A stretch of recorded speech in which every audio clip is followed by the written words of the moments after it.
زلشتہ ڈرتے ہوئے بولی، وہ تمہیں نہیں مارے گا کیونکہ میں یہ نکاح نہیں ہونے دوں گی، تم ڈرو مت۔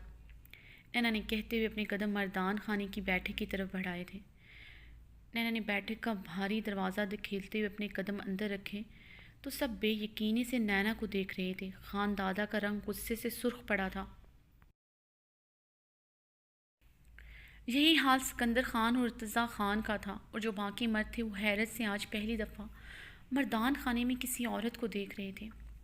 انہیں پتہ نہیں تھا یہ کون ہے، مگر خان دادا اور سب کے چہرے پر پھیلی سرخی اور غضب دیکھ کر اندازہ لگایا جا سکتا تھا کہ اس کا تعلق حویلی سے ہی ہے۔ وہاں کھڑے ملازموں اور باقی مرد حضرات نے احتراماً نظریں جھکا لی تھیں۔ آپ لوگ یہاں سب نکاح کرنے کے لیے جمع ہوئے ہیں، مگر یہ نکاح نہیں ہو سکتا کیونکہ قانونی لحاظ سے زلشتہ ابھی بالغ نہیں ہے۔ اس کا نکاح کرنا قانونی طور پر جرم ہے اور میں ایسا نہیں ہونے دوں گی۔ نینا کی مضبوط آواز حویلی کے مردان خانے میں گونجی تو سب کو جیسے سانپ سونگھ گیا تھا۔ خان دادا نے اپنے ملازم کو اشارہ کیا۔ اس نے سب کو جانے کا حکم دیا۔ زلشتہ کو آپ لوگ یہاں سے نہیں لے کر جا سکتے، وہ اس وقت حویلی کے زنان خانے میں موجود ہے۔ نہ وہ آپ لوگوں کے ساتھ جائے گی اور نہ میں اسے جانے دوں گی۔ نینا نے سب کو اٹھتے دیکھ کر سپاٹ انداز میں زلشتہ کے بارے میں آگاہ کیا تھا۔ زلشتہ کے باپ نے ایک نظر خان دادا کو دیکھا تھا۔ خان دادا کے اشارے پر وہ خاموشی سے وہاں سے چلا گیا۔ سب کے جانے کے بعد خان دادا اپنے صوفے سے اٹھ کر کھڑے ہوئے تھے۔ تمہاری ہمت کیسی ہوئی یہاں حویلی کے مردان خانے میں آنے کی اور ہمارے فیصلے کے آگے بولنے کی؟ خان دادا غیظ و غضب کی کیفیت میں حلق کے بل چلائے تھے کہ حویلی کے مردان خانے کے در و دیوار تک لرز اٹھے تھے۔ حویلی میں موجود تمام خواتین بھی خان دادا کے خوف سے لرز اٹھی تھیں۔ خان دادا کو آج سے پہلے کسی نے اتنے غصے میں نہیں دیکھا تھا۔ سکندر خان اور ارتضیٰ خان کا بس نہیں چل رہا تھا وہ نینا کو جان سے مار ڈالیں۔ یہاں مردان خانے میں اس لیے آئی ہوں تاکہ آپ کو ایک غلط فیصلہ کرنے سے روکوں، کسی بے گناہ کی زندگی برباد کرنے سے روکوں۔ آپ نے دیکھا ہے زلشتہ کو، وہ کتنی معصوم ہے اور کم عمر ہے، اور وہ شاہد خان اس کے لائق نہیں ہے۔ آپ نے زلشتہ کو بنا کسی جرم کے موت سے بھی بدتر سزا سنائی ہے اور آپ کے پاس کوئی حق نہیں ہے کہ آپ ایک بے گناہ کو سزا دیں۔ نینا بے خوف لہجے میں بولی تو ارتضیٰ خان طیش کے عالم میں نینا کی طرف بڑھا تھا۔ خان دادا نے ہاتھ کے اشارے سے ارتضیٰ خان کو روکا تھا، ورنہ ان کا خود کا دل کیا تھا اپنی بندوق کی تمام گولیاں نینا کے وجود کے آر پار کر دیں، مگر وہ ارمان خان کی وجہ سے خاموش ہو گئے تھے کیونکہ وہ اتنا تو جان چکے تھے۔ نینا کی دیدہ دلیری اور بے خوف لہجے کے پیچھے ارمان خان کا ہاتھ تھا۔ اگر ارمان نے نینا کو اچھی طرح سمجھایا ہوتا تو آج نینا کی ہمت نہ ہوتی یوں بے پردگی میں مردان خانے میں آنے کی اور ان کے فیصلے کے آگے سر اٹھانے کی۔ یقیناً اس لڑکی میں ان کے پوتے کی جان تھی اور ان کے پوتے میں ان کی جان تھی۔ ارمان خان زمینوں کے سلسلے میں صبح سے ہی حویلی میں موجود نہیں تھا۔ ابھی بھی حویلی میں داخل ہوا تو مردان خانے میں نینا کی گونجتی آواز پر اس کے قدموں کو جیسے زمین نے ہی جکڑ لیا تھا۔ ارمان خان بے یقین ہوا تھا، اسے اپنے کانوں پر یقین نہیں آ رہا تھا۔ باہر جو ملازم نظریں جھکائے مؤدب انداز میں کھڑے تھے، ارمان خان کو اپنا سر ان لوگوں کے آگے شرم سے جھکتا ہوا محسوس ہوا تھا۔ نینا کی دبنگ اور اونچی آواز پوری حویلی میں گونج رہی تھی اور ارمان خان سرخ چہرے کے ساتھ غیظ و غضب سے بیٹھک کا دروازہ کھولتے اندر داخل ہوا، جہاں نینا بے خوف و خطر خان دادا کی آنکھوں میں آنکھیں ڈال کر کھڑی تھی۔ ارتضیٰ خان اور سکندر خان کی غسیلی نگاہ سے ارمان خان نے اپنی نظریں چرائی تھیں۔ ارمان کو دیکھ کر نینا کے چہرے پر ایک پل کے لیے خوف لہرایا تھا، مگر دوسرے پل خود پر قابو پایا۔ چلو یہاں سے، ارمان خان نے سرخ چہرے کے ساتھ ضبط کی انتہا پر پھولتی رگوں کے ساتھ نینا سے کہا۔ میں یہاں سے نہیں جاؤں گی مسٹر خان، پہلے خان دادا کو اپنا فیصلہ بدلنا پڑے گا۔ میں کسی بھی حال میں خان دادا کے غلط فیصلوں پر زلشتہ کی زندگی برباد نہیں ہونے دوں گی۔ نینا ارمان خان کی لال انگارہ آنکھوں سے نظریں چراتے ہوئے بے خوف لہجے میں بولی۔ بس بہت ہو گیا، بہت سن لی تمہاری بکواس، تمہاری ہمت بھی کیسے ہوئی خان دادا کے فیصلوں کو غلط کہنے کی؟ اتسا خان اشتعال کی کیفیت میں نینا کی طرف بڑھے تھے کہ ارمان نینا کے آگے آیا تھا۔ خان دادا اور سکندر خان نے ارمان کے یوں آگے آنے پر اپنی مٹھیاں بھینچی تھیں۔ ارتضیٰ خان کا رنگ بھی تانبے کی مانند سرخ ہوا تھا۔ ارمان خان زادہ، یہ تمہاری ڈھیل کا نتیجہ ہے۔ یہ لڑکی نے آج بھرے جرگے میں ہمیں بے عزت کر دیا۔ جو لوگ ہمارے سامنے سر نہیں اٹھا سکتے تھے، خان دادا کے کسی فیصلے کے آگے انحراف نہیں کر سکتے تھے، تمہاری بیوی نے سب کے سامنے خان دادا کے فیصلے پر سوال اٹھایا ہے اور یوں بے پردہ سب کے سامنے آئی ہے۔ انہوں نے آج تک ہمارے گھر کی عورتوں کو نہیں دیکھا، مگر تمہاری بیوی کو یہاں موجود ملازموں سے لے کر جرگے میں موجود ہر مرد دیکھ چکا ہے۔ ارتضیٰ خان دھاڑے تو ارمان خان نے نینا پر سرخ انگارہ آنکھیں گاڑتے ہوئے اپنی مٹھی بھینچی تھی۔ خان دادا خاموشی سے ارمان خان کو دیکھ رہے تھے، جو ابھی بھی سب کچھ خاموش کھڑا سن رہا تھا، ورنہ انہیں تو لگا تھا ارمان آج نینا کے یہ سب کرنے پر اسے سب کے سامنے اچھی خاصی سزا دے گا، تاکہ وہ ایسا آئندہ کرنے کا سوچ بھی نہ سکے۔ مگر وہ تو نینا کے آگے سیسا پلائی دیوار بن کر کھڑا تھا۔ میں اسے سمجھا دوں گا، آئندہ یہ ایسا نہیں کرے گی۔ ارمان خان نے نینا کا ہاتھ اپنی گرفت میں لیا تو نینا نے ایک جھٹکے سے چھڑایا تھا۔ مسٹر خان، آپ مجھے کیا سمجھائیں گے؟ اگر ہمت ہے تو عطا اللہ خان کے فیصلوں کے آگے کھڑے ہو کر انہیں روکیں، تب مانوں گی۔ آپ ایک خانزادہ فیملی سے ہیں، نینا تیش میں چلائی تھی۔ نینا! ارمان نے اپنا ہاتھ نینا کو مارنے کے لیے اٹھایا تھا اور پھر سب سے آنکھیں میچتے ہوئے اس کی مٹھی بنا کر اپنے پہلو میں گرایا اور نینا کو کلائی سے پکڑ کر گھسیٹتے ہوئے وہاں سے لے گیا۔ ارمان خان نینا کو گھسیٹتے ہوئے کمرے میں لا کر بیڈ پر اتنی زور سے پٹکا تھا کہ نینا کی کمر زور سے سائڈ ٹیبل کے کونے سے لگی تھی۔ درد کی شدید لہر نینا کو اپنی پورے وجود میں سرایت کرتی ہوئی محسوس ہوئی۔ نینا ابھی سنبھلی بھی نہیں تھی کہ ارمان خان زادہ نے اس کے بالوں پر اپنی وحشی گرفت جمائی تھی۔ منع کیا تھا تمہیں میں نے کہ تم مردان خانے میں نہیں جاؤ گی۔ ایسی کیا آفتاب آ پڑی تھی کہ تمہیں مردان خانے میں آنا پڑا؟ بولو، جواب دو۔ ارمان دھاڑا تھا۔ چھوڑیں مجھے مسٹر خان، نینا درد سے چلائی۔ نینا، میں شرم سے زمین میں گڑا جا رہا ہوں۔ آج تک حویلی کی کسی عورت کو کسی نے نہیں دیکھا، نہ ان کی آواز سنی ہے، اور تم یوں کھلے منہ کے ساتھ ان لوگوں کے سامنے تھی جو خان دادا کے سامنے سر نہیں اٹھا سکتے، ان کی بات کے خلاف نہیں جا سکتے۔ تم نے ان لوگوں کے سامنے یہ تماشا کیا۔ تم نے صرف میری بے عزتی ہی نہیں کی، خان دادا کی بھی بے عزتی کی ہے۔ دنیا میں سب سے زیادہ پیار خان دادا سے کرتا ہوں، ان کی بہت عزت کرتا ہوں۔ آج تم نے جو کیا اچھا نہیں کیا۔ تم نے یہ سب کر کے میری مردانگی پر سوال اٹھائے ہیں، مجھے میرے گھر والوں کے سامنے سر اٹھانے کے قابل نہیں چھوڑا۔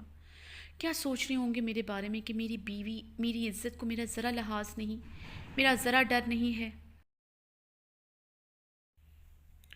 ارمان خان کی آنکھیں زب سے سرخ انگارہ ہو رہی تھیں، اس کا بس نہیں چل رہا تھا وہ کیا کر ڈالے۔ مردانگی پہ حرف آیا ہے آپ کے، یعنی کہ غلط کو غلط کہنے سے حویلی کے مردوں کی مردانگی پر سوال اٹھتا ہے؟ ایک چھوٹی سی 15 سال کی بچی کو 50 سال کے آدمی کے ساتھ بیانے سے آپ لوگوں کی مردانگی پر سوال نہیں اٹھتا؟ آپ لوگوں کے غیر منصفانہ فیصلوں پر سوال نہیں اٹھتا؟ آپ کے خانزادہ خون پر سوال نہیں اٹھتا؟ نینا بیڈ سے اٹھ کر ارمان کے مقابل آئی تھی۔ یہ فیصلہ خان دادا کا نہیں، زلشتہ کے ماں باپ کا تھا۔ جب اس کے ماں باپ کو کوئی اعتراض نہیں تو تم کون ہوتی ہو اعتراض کرنے والی؟ ارمان نے لب بھینچتے ہوئے کہا۔ مسٹر خان، آپ اس گاؤں کے سردار ہیں، پوری آن بان شان کے ساتھ دستار آپ کے سر پر رکھی گئی تھی، اس لیے نہیں کہ آپ ظالمانہ فیصلوں پر خاموش ہو جائیں۔ اگر یہاں ونی کا قانون ہے تو آپ اسے ختم کریں، خون بہا میں عورتیں ہی کیوں جائیں؟ خون کے بدلے خون ہونا چاہیے یا پھر قانونی کارروائی۔ آپ نے بھی ریمل کو ونی میں نہیں جانے دیا تھا، تو زلشتہ کے لیے بھی آپ کو ہی فیصلہ کرنا پڑے گا۔ نینا آنکھوں میں آنسو لیے بولی تھی، وہ کسی بھی صورت میں زلشتہ کے ساتھ ناانصافی نہیں ہونے دینا چاہتی تھی۔ ریمل کے فیصلے میں نے خود کو پیش کیا تھا، مگر زلشتہ کے ماں باپ اپنے بیٹے کی قربانی نہیں دینا چاہتے۔ نینا، دور رہو اس معاملے سے، یہ یہاں کی روایات ہیں جسے تم نہیں بدل سکتی۔ یہ میری لاسٹ وارننگ ہے۔ آج میرا تم پر ہاتھ اٹھتا اٹھتا رہ گیا ہے، اگر آئندہ ایسا ہوا تو یہ ہاتھ رکے گا نہیں، سمجھی تم؟ ارمان نے سرد آواز میں نینا کو دھمکی دی تھی تو اٹھا لیتے ہاتھ جو مرد اپنی مردانگی دکھانے کے لیے اپنے باپ، چچا اور دادا کے سامنے اپنی عزت پر ہاتھ اٹھا سکتا ہے وہ مار بھی سکتا ہے۔ آپ نے جو اندر کیا نا میں کبھی نہیں بھولوں گی۔ آپ نے سب کے سامنے مجھے مارنے کے لیے ہاتھ اٹھایا۔ ہاتھ اٹھانا بھی ایک قسم کا مارنا ہوتا ہے۔ نینا ارمان خان کی آنکھوں میں دیکھتے ہوئے بھیگی آنکھوں سے زخمی سا مسکرائی تھی۔ جو تم نے کیا ہے اس کا احساس ہے تمہیں؟ تم نے جو کیا ہے نا آج اس کی سزا صرف ایک تھپڑ نہیں، بہت صفاقی پر مبنی تھی۔ شکر کرو خان دادا نے تمہیں وہ سزا نہیں سنائی۔ وہ میری وجہ سے خاموش ہو گئے ورنہ تمہاری نازک مزاجی برداشت نہ کر سکتی۔ ایک ہی دن میں تمہارا مزاج اچھی طرح درست ہو جاتا۔ زلشتہ کی شادی وہیں ہوگی جہاں اس کے ماں باپ چاہتے ہیں اور وہی ہوگا جو خان دادا چاہتے ہیں۔ اور یہ نکاح حویلی میں ہی ہوگا مگر تم مردان خانے کی طرف آئی یا پھر خان دادا کے کسی بھی فیصلے سے اختلاف کیا، یہاں تک کہ تمہاری آواز بھی مردان خانے میں سنائی دی تو تمہاری زبان میں خود حلق سے کھینچوں گا۔ ارمان خان نے نینا کے قریب آ کر اس کا منہ دبوچتے ہوئے سرد لال انگارہ آنکھیں نینا پر گاڑتے ہوئے اسے دھمکی دی تھی۔ آپ ایسا نہیں کریں گے مسٹر خان، زرلشتہ کے ساتھ اتنی بڑی ناانصافی نہیں کریں گے۔ پلیز کچھ کریں، میں زرلشتہ سے وعدہ کر چکی ہوں میں اس کے ساتھ ناانصافی نہیں ہونے دوں گی، پلیز کچھ کریں۔ خان دادا آپ کی بات مانیں گے جو وہ ریمل کے معاملے میں آپ کی مان سکتے ہیں، ریمل کو شہر پڑھنے کی اجازت دے سکتے ہیں۔ آپ ہیرا سے نہیں شادی کر رہے، یہ بات بھی ادھر کی روایات میں سے ہے۔ آپ اپنی بچپن کی منگنی نہیں توڑ سکتے، یہاں بھی تو خان دادا نے آپ کے فیصلے کو ترجیح دی تو زرلشتہ کا فیصلہ بھی بدلا جا سکتا ہے۔ نہیں توڑی میں نے منگنی، نہیں ہٹ رہا میں اپنے رسم و رواج، اپنی روایات سے۔ میں ہیرا سے شادی کر رہا ہوں میں، اور وہ بھی تمہاری نظروں کے سامنے ہوگی۔ ارمان خان نینا کی بات کاٹتا ہوا چلایا تھا۔ نینا ارمان کی بات پر پھٹی پھٹی آنکھوں سے شوق کے عالم میں دیکھ رہی تھی۔ وہ کتنی پل کچھ بول بھی نہ سکی تھی۔ آپ مجھ سے اتنے دنوں سے جھوٹ بول رہے ہیں، آپ یہ شادی کریں گے؟ نینا نے سرسراتے الفاظ میں بے یقینی سے کہا۔ ہاں جھوٹ بول رہا تھا، اس بات کو جتنی مرضی قبول کر لو، جتنی مرضی جلد قبول کر لو تمہارے لیے بہتر ہوگا، ارمان خان نے سپاٹ لہجے میں کہا۔ نینا نے ارمان کا گریبان پکڑا تھا۔ اگر آپ یہ شادی کریں گے تو میں آپ کے ساتھ نہیں رہوں گی، میں ابھی اور اسی وقت اس حویلی سے جا رہی ہوں۔ نینا ارمان خان کا گریبان کھینچتے ہوئے چیخی تھی۔ تمہاری خام خیالی ہے کہ تم اب یہاں سے کہیں جا سکو گی، میں تمہیں ہمیشہ ہمیشہ کے لیے یہاں لایا ہوں، کبھی نہ واپس جانے کے لیے۔ اب تم ہمیشہ ہمیشہ یہاں رہو گی۔ ارمان نے ایک ہی جھٹکے میں اپنا گریبان چھڑوایا تھا۔ آپ میرے ساتھ ایسا نہیں کر سکتے، میں یہاں پر نہیں رہوں گی، دیکھتی ہوں آپ مجھے کیسے روکتے ہیں۔ نینا غصے سے بولتے ہوئے دروازے کی طرف بڑھی تھی جب ارمان نے اسے ایک ہی جھٹکے سے کلائی سے پکڑ کر بیڈ پر پٹکا تھا۔ یہ ارمان خان زادہ کی حویلی ہے، اس حویلی کی دیواریں بہت اونچی ہیں جنہیں تم اب چاہ کر بھی پھلانگ نہیں سکتی۔ اگر کبھی ایسی کوشش بھی کی تو تمہارے سینے کے آر پار گولیاں اتار دی جائیں گی۔ ارمان صفاقی سے بولتے ہوئے دھاڑا تھا اور غصے سے کمرے سے جانے لگا۔ نینا تیزی سے اٹھ کر ارمان خان کے راستے میں آئی تھی۔ کیوں کیا میرے ساتھ ایسا؟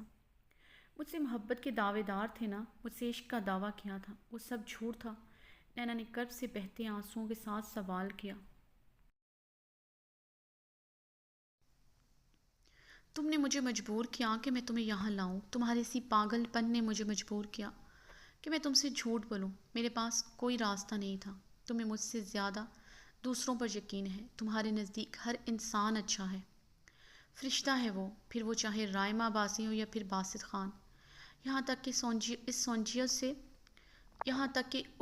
این جی او سے ریلیٹڈ ہر وہ انسان جسے تم بڑے دھڑلے سے ملاقاتیں کرتی رہی ہو، وہ تمہیں کسی بھی نظروں سے دیکھے تمہیں کبھی محسوس ہی نہیں ہوا، مگر میں جانتا ہوں مجھے اپنی عزت کیسے بچانی ہے،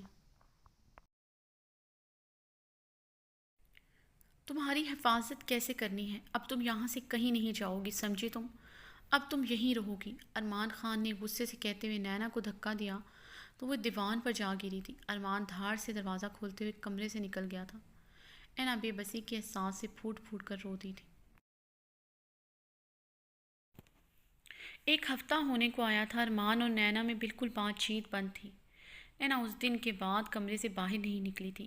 ارمان کی ہدایت پر کھانا نینا کے کمرے میں پہنچایا جا رہا تھا۔ ارمان اس دن کے بعد کمرے میں نہیں آیا تھا۔ وہ زیادہ وقت مردان خانے میں یا ڈیرے پر گزار رہا تھا۔ نینا اوندے منہ بیڈ پر لیٹی رو رہی تھی۔ باہر بارش چل تھل برس رہی تھی اور اندر نینا کی آنکھوں سے آنسو بھی اتنی ہی روانگی سے جاری تھے۔ زخم اتنے ملے ہیں ہم گنے بھی تو کیسے، دل کے ٹکڑے ہوئے ہیں ہم چنے بھی کیسے۔ دل نے کچھ چاہا تھا اور کچھ ہو گیا ہے، میری پلکوں کا سپنا اب کہیں کھو گیا ہے۔ بجھ گئے سارے دیے اپنی پلکوں کے تلے، ساری امیدیں ہیں پیاسی۔ جس سے اقرار ہوا تھا جھوٹا وہ ساتھی، تھوڑا سا پیار ہوا تھا کچھ نہیں باقی، تھوڑا سا پیار ہوا تھا کچھ نہیں باقی۔ نینا کی جتنی ظاہری حالت اجڑی ہوئی تھی اس سے کہیں زیادہ دل کی دنیا کی حالت دگرگوں تھی۔ اس کے دل میں اب ارمان کے لیے کچھ نہ رہا تھا۔ ارمان خان پورے ایک ہفتے بعد کمرے میں آیا تھا، دھڑکتے دل کے ساتھ اور گہرا سانس بھرتے ہوئے کمرے میں داخل ہوا تھا۔ کمرے میں نیم اندھیرا چھایا ہوا تھا۔ سائڈ ٹیبلز کی لیمپ کی مدھم سی روشنی کمرے میں آن تھی اور بیڈ کے بیچوں بیچ وہ وجود اوندے منہ لیٹا آنسو بہا رہا تھا جس میں اس کی جان بستی تھی۔ یہ ایک ہفتہ ارمان نے کیسے گزارا تھا یہ وہی جانتا تھا۔ وہ اس کے وجود سے غافل نہیں رہا تھا۔ دن رات بس اس نے نینا کو سوچتے ہوئے گزارا تھا۔ وہ جانتا تھا نینا اسے بہت غلط سمجھ رہی ہوگی اور اس پر اعتبار کرنا اس کے لیے اب بہت مشکل ہوگا، لیکن وہ نینا کو تمام حقیقت سے چاہ کر بھی آگاہ نہیں کر سکتا تھا۔ اب تو بالکل بھی نہیں۔ وہ اس کی کسی بات کا یقین نہیں کرے گی، وہ نہیں بتا سکتا تھا ایسی کیا مجبوری ہے وہ یہ سب کرنے پر مجبور ہوا۔ جہاں تک ہیرا کی بات ہے وہ خان دادا کے فیصلے سے پیچھے نہیں ہٹ سکتا تھا، اپنی روایات سے منہ نہیں موڑ سکتا تھا۔ ارمان گہرا سانس بھرتا آہستگی سے قدم بڑھاتے ہوئے بیڈ کی جانب بڑھا تھا۔ ارمان نے اس کے پاس بیٹھ کر پیار سے اس کے بالوں میں انگلیاں چلائی تو نینا ایک دم بدک کر پیچھے ہوئی تھی اور اٹھ کر بیٹھی۔ اب وہ نفرت امیز نگاہوں سے ارمان کو دیکھ رہی تھی۔ وہ پچھلے ایک ہفتے سے اسی بلیک ڈریس میں ملبوس تھی، بکھرے بال، آنکھیں مترم اور بے تحاشا سرخ تھیں۔ رونے کی وجہ سے چہرہ گلابی ہو رہا تھا اور چہرے میں زردیاں بھی کہیں کہیں گھلی ہوئی تھیں۔ سوگواریت نے نینا کے حسین چہرے کو اور حسین بنا دیا تھا۔ ارمان خان کی آنکھوں کو اتنے دن نینا کا چہرہ دیکھ کر ٹھنڈک سی ملی تھی۔ اس کی حالت دیکھ کر دل کو بھی جیسے کسی نے مٹھی میں جکڑا تھا۔ نینا تم چاہتی تھی نا کہ زرلشتہ کی شادی وہاں پر نہ ہو؟ نہیں ہو رہی، میں نے سب کچھ ٹھیک کر دیا ہے۔ دیکھو میری جان، میں تمہیں یہی سمجھانا چاہتا ہوں، ہر چیز کہنے اور کرنے کا ایک وقت اور طریقہ ہوتا ہے۔ اس دن تمہارا یوں مردان خانے میں جا کر خان دادا کے فیصلے کے خلاف آواز اٹھانا بالکل ٹھیک نہیں تھا، اس لیے مجھے تم پر غصہ آ گیا تھا اور میں تم پر نہ چاہتے ہوئے بھی غصہ کر بیٹھا۔ میں ایسا نہیں کرنا چاہتا تھا، لیکن جان آئندہ پلیز مردان خانے میں مت آنا۔ تمہیں جو بھی کہنا تھا مجھ سے کہتی، میں اپنے حساب سے سچویشن کو دیکھ لیتا۔ ارمان خان نے نینا کا ہاتھ پیار سے تھامتے ہوئے بہت نرمی سے اس کے چہرے پر آئے بالوں کو سنوارا تھا۔ ارمان خان کی باتوں پر نینا کے چہرے پر استہزائیہ مسکراہٹ دوڑی تھی۔